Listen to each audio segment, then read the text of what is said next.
ಎಲ್ಲ ಶೂನ್ಯತೆ ಆವರಿಸಿಕೊಂಡಂತಾಗಿ ಎಲ್ಲ ವ್ಯಾಮೋಹವನ್ನು ತೊರೆದ ಬಿಕ್ಕುಗಳಿಗೆ ಗುರುಗಳ ಮೇಲಿನ ಮೋಹದ ಪೊರೆ ಹಾಗಲ್ಲ ಕತ್ತಲೆ ತುಂಬಿದ ನಮ್ಮ ಬದುಕಿಗೆ ನಿಮ್ಮ ಉಪದೇಶ ಬೆಳಕಿನ ದಾರಿಯಂತಿರುವಾಗ ಮತ್ತೆ ಮತ್ತೆ ಕೇಳುವ ನಾನು ಹೊಸದಾಗಿ ಹೇಳುವುದೇನು ಉಳಿದಿಲ್ಲ ಬಿಕ್ಕುಗಳು.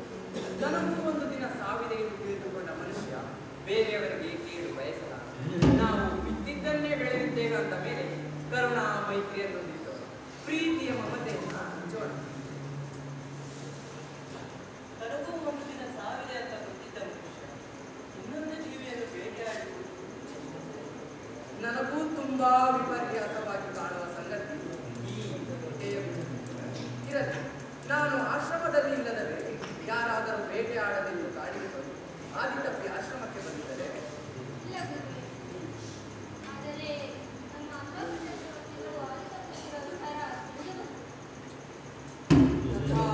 ತತ್ವಗಳಿಗೆ ಬದ್ಧರಾಗಿ ಬಾಳುತ್ತಿರುವ ಧರ್ಮ ಚಕ್ರವರ್ತಿಗಳಾದ ಶೋಭ ಮಹಾರಾಜರು ಅದಿ ತಪ್ಪುತ್ತಿದ್ದಾರೆ.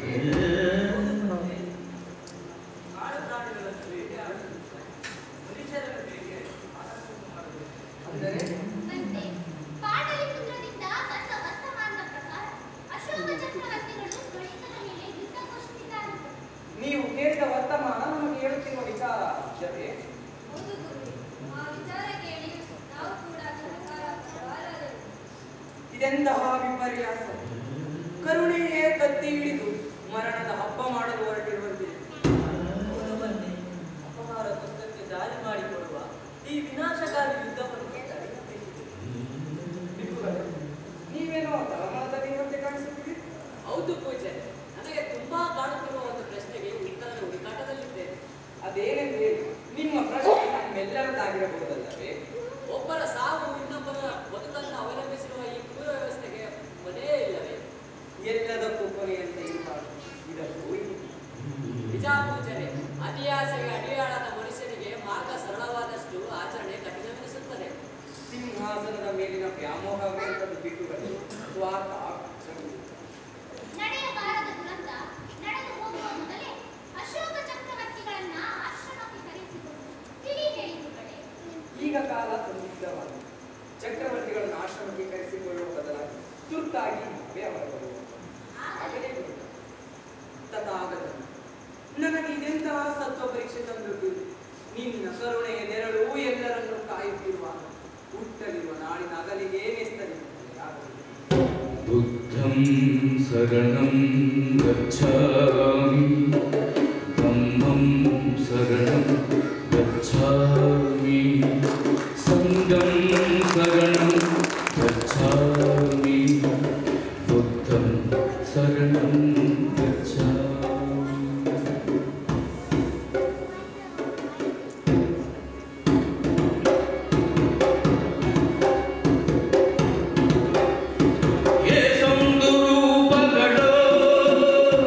ಯುದ್ಧವೆಂಬ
ನನ್ನನ್ನು ಇಲ್ಲಿ ತನಕ ಬರುವಂತೆ ಮಾಡಿದ ಚಕ್ರವರ್ತಿ.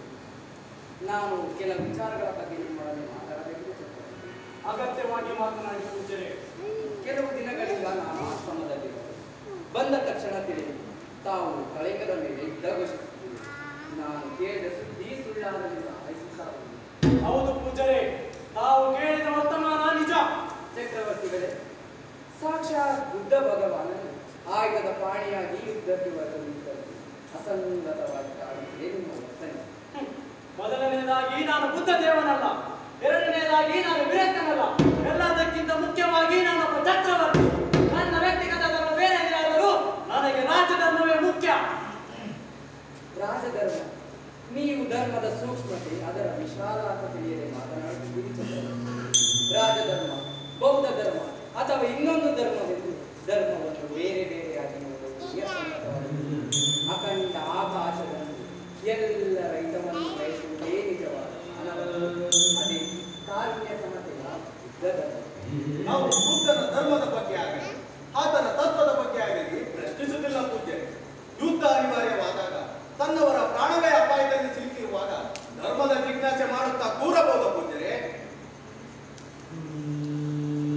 ಅಂದರೆ ಮನುಷ್ಯ ತಿಂದುಂಡು ಸುಖವಾಗಿ ಯಾವುದೇ ಸಮಸ್ಯೆ ಇಲ್ಲದಿರುವ ಧರ್ಮದ ಜಿಜ್ಞಾಸೆ ನಡೆಸುತ್ತಾ ಕೂರಬೇಕೆ ಸೇನಾಧಿಪತಿಗಳೇ? ಆಗಲ್ಲ ಪೂಜ್ಯರೇ, ಧರ್ಮವನ್ನು ರಕ್ಷಿಸಲು ಹೊರಟಿರುವ ವ್ಯಕ್ತಿಯ ಪ್ರಾಣವೇ ಅಪಾಯದಲ್ಲಿ ಸಿಲುಕಿರುವಾಗ ನೀವು ತುಂಬಾ ಜಾಣತನದಿಂದ ಮಾತನಾಡುತ್ತಿದ್ದೀರಿ ಸೇನಾಧಿಪತಿಗಳೇ. ಯುದ್ಧ ಮಾಡುವುದು ಧರ್ಮ ಸಮಂಜಸವನ್ನೆಂದು ಕೈ ಕಟ್ಟಿ ಕುಳಿತರೆ ಶತ್ರುಗಳು ನನ್ನ ನಾಡಿನ ಪ್ರಜೆಗಳನ್ನು ಧ್ವಂಸ ಮಾಡಿಬಿಡುತ್ತಾರೆ.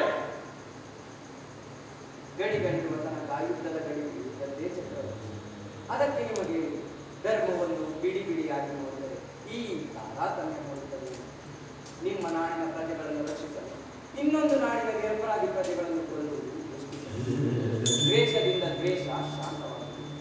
ದ್ವೇಷದ ದಾರಿ ವಿನಾಶದ ತರುವುದು, ಪ್ರೀತಿಯ ದಾರಿ ಶಾಂತಿ. ನಾವು ನಿರಪರಾಧಿಗಳನ್ನು ಕೊಲ್ಲಲು ಹೊರಟಿಲ್ಲ ಪೂಜ್ಯರೇ. ನಮ್ಮ ನೆಲದ ಮಾನ ಮರ್ಯಾದೆಗಳನ್ನು ರಕ್ಷಿಸಲು ಹೊರಟಿದ್ದೇವೆ.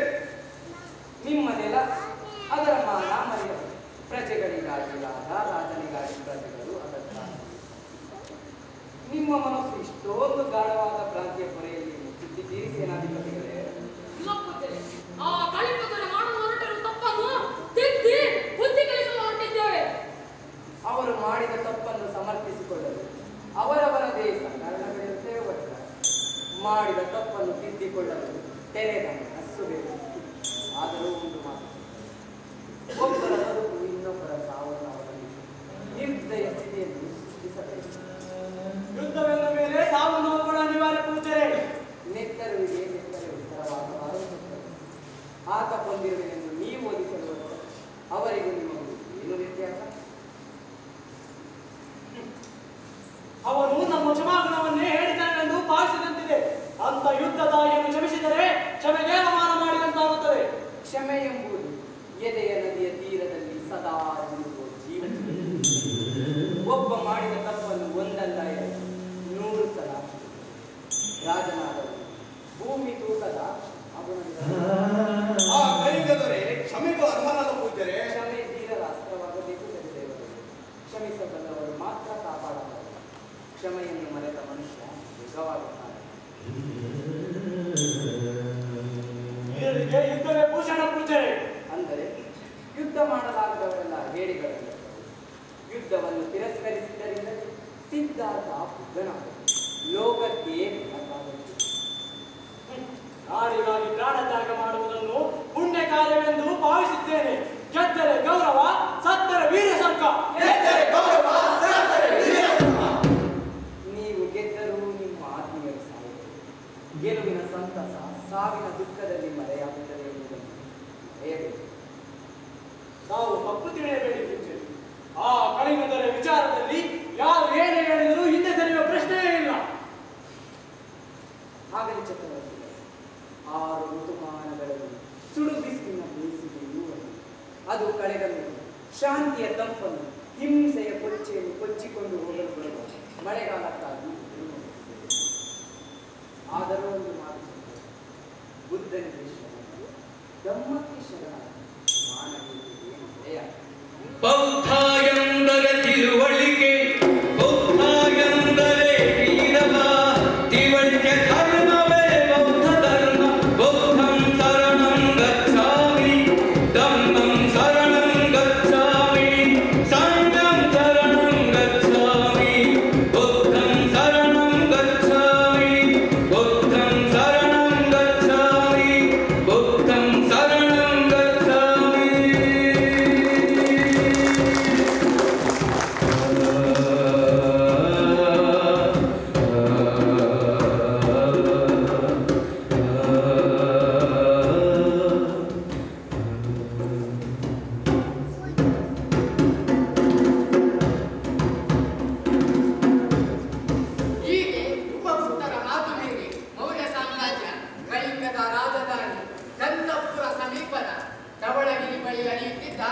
ದಯಾ ನದಿಯ ದಂಡೆಯ ಬಯಲಿನಲ್ಲಿ ಅಶೋಕನ ಸೇನೆ ಬೀಡು ಬಿಟ್ಟಿದೆ.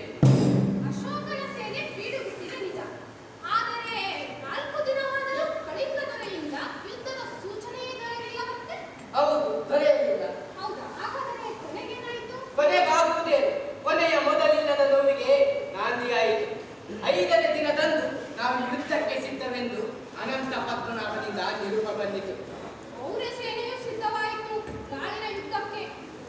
ನಾಳಿನ ಕದನದ ಅದನವ ತಿಳಿಸಲು ಬಂದರು ಬಂದರು ಅಗೋ ಬಂದರು.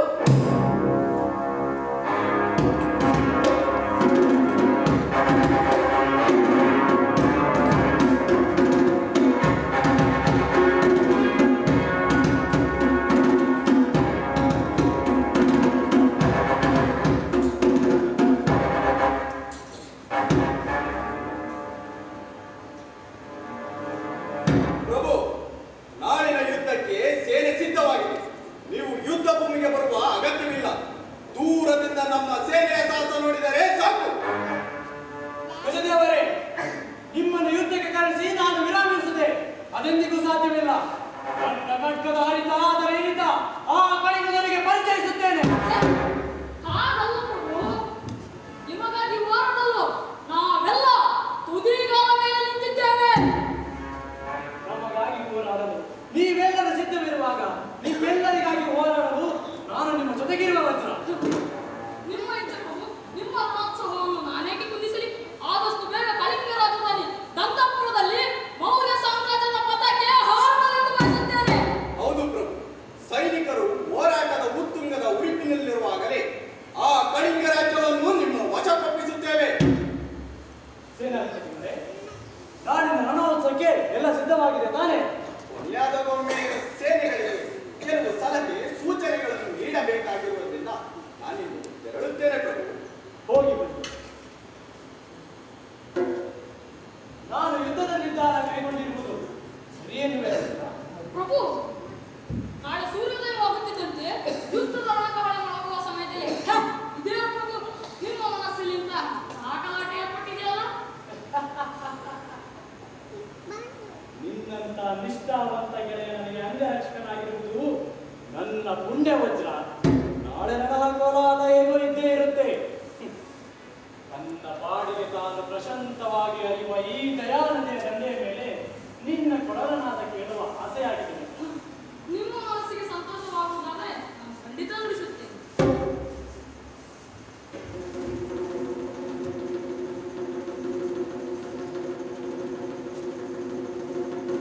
ನಿಮ್ಮ ಮನಸ್ಸು ಗಂಧರ್ವ ಗಾನದಲ್ಲಿ ತೇಲೊಡಲಿ.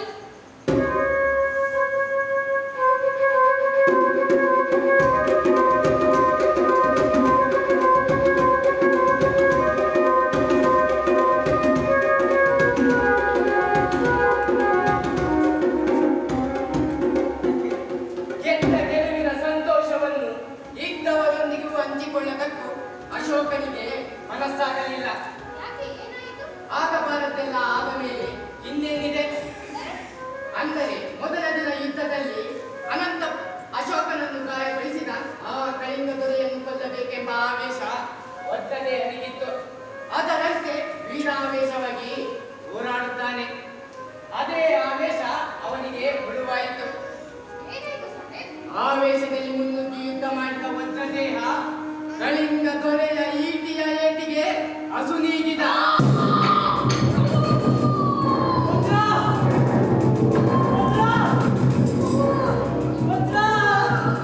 ನನ್ನನ್ನು ಕ್ಷಮಿಸಿ ಬಿಡಿ.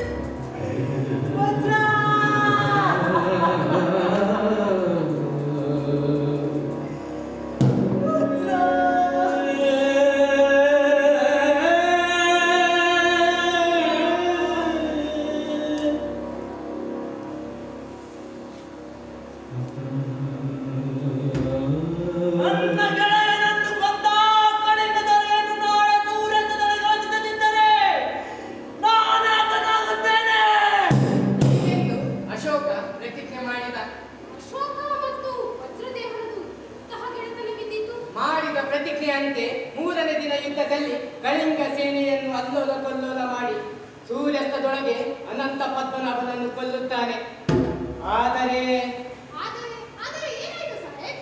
ಅಶೋಕ ಗೆದ್ದರೂ ಅವನಲ್ಲಿ ಗೆಲುವಿನ ಖುಷಿ ಉಳಿದಿಲ್ಲ.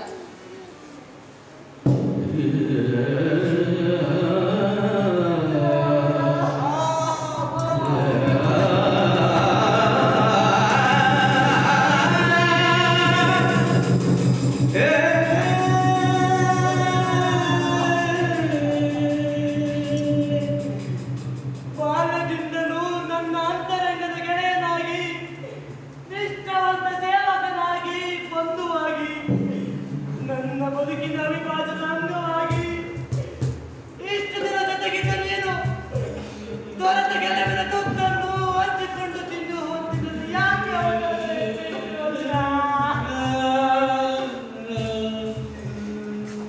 ಎಷ್ಟೊಂದು ಸ್ವಾರ್ಥಿ ನೀನು. ನನಗಾಗಿ ಪ್ರಾಣವನ್ನು ಅರ್ಪಿಸಿದ್ದನ್ನೇ ನೀನೇ ಪಡೆದುಬಿಟ್ಟೆ.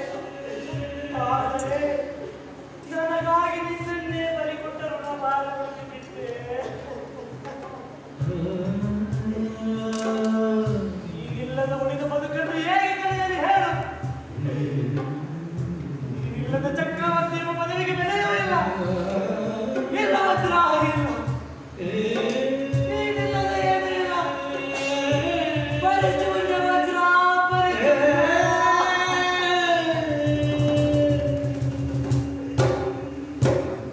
ಸಮಾಧಾನ ಮಾಡಿಕೊಳ್ಳಿ ಪ್ರಭು, ಸಮಾಧಾನ ಮಾಡಿಕೊಳ್ಳಿ.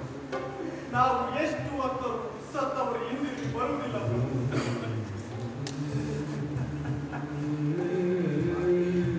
ಮುಪ್ಪಿನ ಕಾಲದಲ್ಲಿ ನಿಮಗೆ ಆಸರೆಯಾಗಿರಬೇಕಾಗಿದ್ದ ಒಬ್ಬೇ ಒಬ್ಬ ಪ್ರೀತಿಯ ಮಗನನ್ನು ಕಳೆದುಕೊಂಡ ಮೇಲೂ ಈ ಹೇಗೆ ಕಲ್ಲಾಗಿ ಬಂದಿರಿ?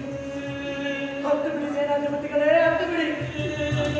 ಆದರೆ ನಿಮ್ಮ ಮನದೊಳಗೆ ಮುದುಗಿರುವ ದಾವಾಗ್ನಿ ಜ್ವಾಲೆ ನನ್ನ ಸಾಮ್ರಾಜ್ಯವನ್ನೇ ಸುಟ್ಟು ಬಿಟ್ಟಿತ್ತು.